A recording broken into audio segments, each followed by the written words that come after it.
ముందుగా అందరికి కూడా నమస్కారం. మరి ఈరోజు ప్రధానంగా ఏంటంటే,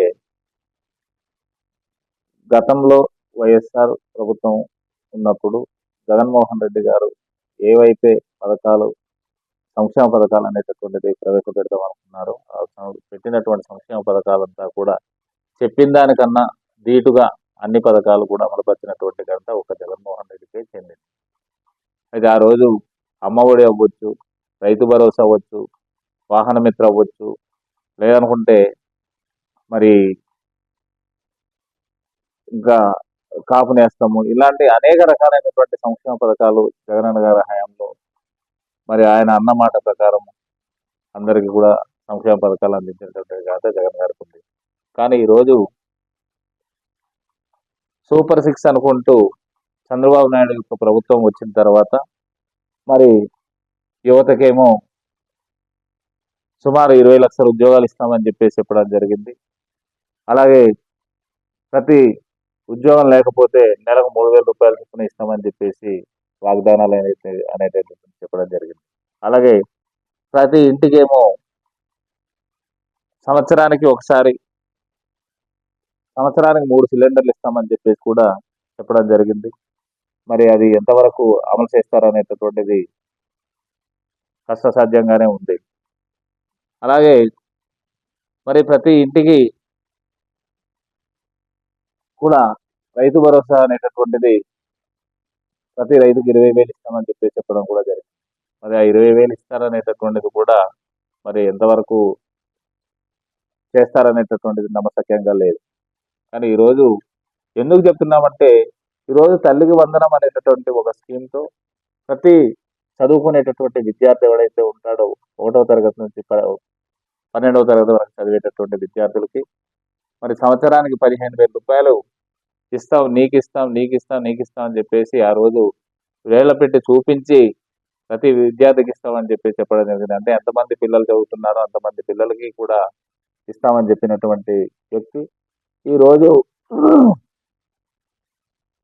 తల్లికి వందనం అనేటటువంటి ఒక పథకాన్ని ప్రవేశపెట్టి ఆ తల్లి ఒక్కరితేకి మాత్రమే 15,000 రూపాయలు ఇస్తామని చెప్పేసి ఈరోజు చెప్పడం అనేటటువంటి నిజంగా చంద్రబాబు నాయుడు యొక్క అబద్ధాలకి ఇది ఒక నిదర్శనం అని చెప్పేసి మేమైతే భావిస్తున్నాం.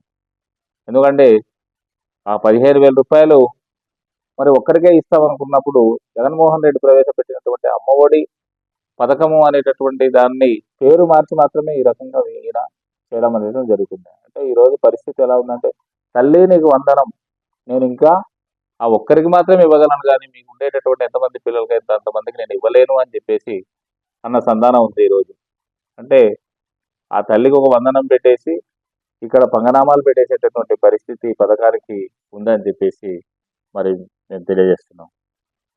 అలాగే మరి జగన్మోహన్ రెడ్డి గారి హయాంలో మరి ఆ రోజు అమ్మఒడి పథకం కింద మరి జనవరి నెల 9వ తారీఖున 2019-20లో మొట్టమొదటిసారిగా ఆయన ఈ పథకం ద్వారా సుమారు 81,72,244 మంది విద్యార్థులకి ఆ రోజు ఆ పథకం అనేటటువంటిది ప్రవేశపెట్టడం జరిగింది.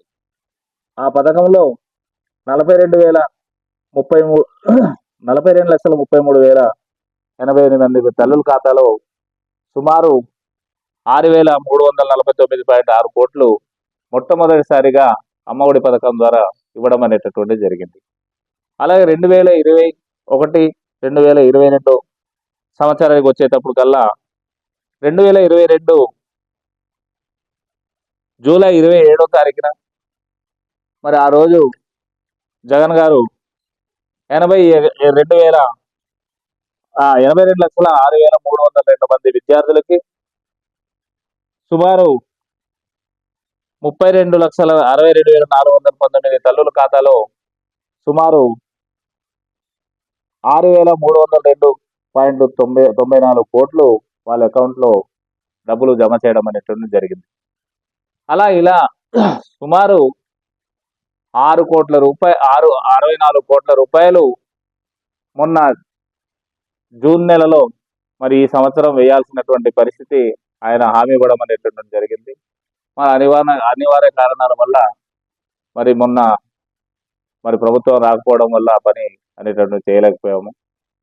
కానీ అదే ఆయన ఉంటే ఖచ్చితంగా ఆ పథకం అనేటటువంటిది మరి అమలుపరిచి ఉండేవారు అని చెప్పేసి అయితే మేము భావిస్తున్నాం. కానీ ఈరోజు అబద్ధాలు చెప్పి కూటమి పేరుతో మరి ప్రభుత్వాన్ని ఏర్పాటు చేసి ఏ పథకం కూడా సవ్యంగా ఇచ్చేటటువంటి పరిస్థితిలో లేదని చెప్పేసి మేము తెలియజేస్తున్నాం. కాబట్టి ఇప్పటికైనా చంద్రబాబు నాయుడు అలాగే పవన్ కళ్యాణ్ ఒకసారి ఆలోచించాల్సినటువంటి అవసరం అయితే ఖచ్చితంగా ఉంది.